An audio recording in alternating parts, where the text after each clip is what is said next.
There was a time when rain was the most ordinary thing in the world.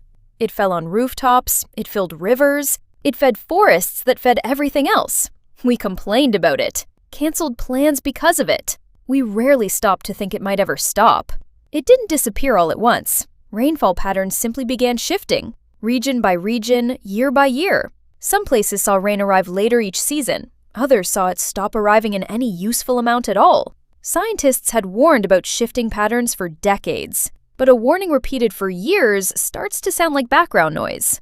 Until, in certain places, it simply became the new normal. In the driest regions, plants adapted, then struggled, then stopped adapting. Farmers rotated crops, drilled deeper wells, tried everything they knew. For a while, it worked. Just barely. Rivers that had flowed for all of recorded history began running dry for the first time. Reservoirs shrank into cracked basins, revealing towns flooded decades earlier. People began measuring their lives by how long since the last real rainfall. Drought rarely announces itself with a single dramatic moment. It arrives as smaller and smaller inconveniences, one after another. Water rationing becomes routine. Food prices rise as crops fail, quietly reshaping entire economies. Wildfires become more frequent, fed by dry vegetation with nothing to slow them. Migration follows, as people move toward wherever water still remains. Entire regions begin reshaping themselves around absence, not abundance.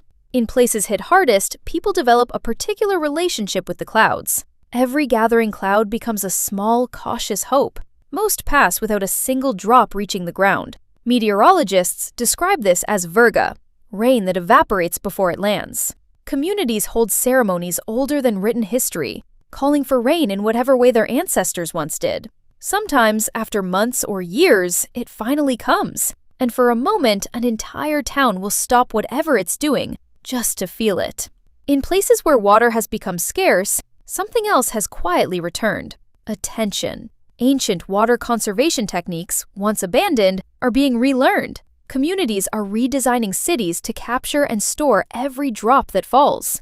Engineers are turning to air itself, pulling moisture from humidity where no rain reaches at all. None of it replaces rain entirely, but it reflects a shift in how seriously we now treat something we once took completely for granted. Rain was never guaranteed. It was a pattern so reliable for so long that we mistook it for permanent. In the driest corners of the world, that lesson has already arrived. In others, it's still just a forecast, a statistic, a distant warning. But somewhere, right now, someone is standing outside, watching the sky, waiting for something that used to come without asking, hoping it remembers the way back.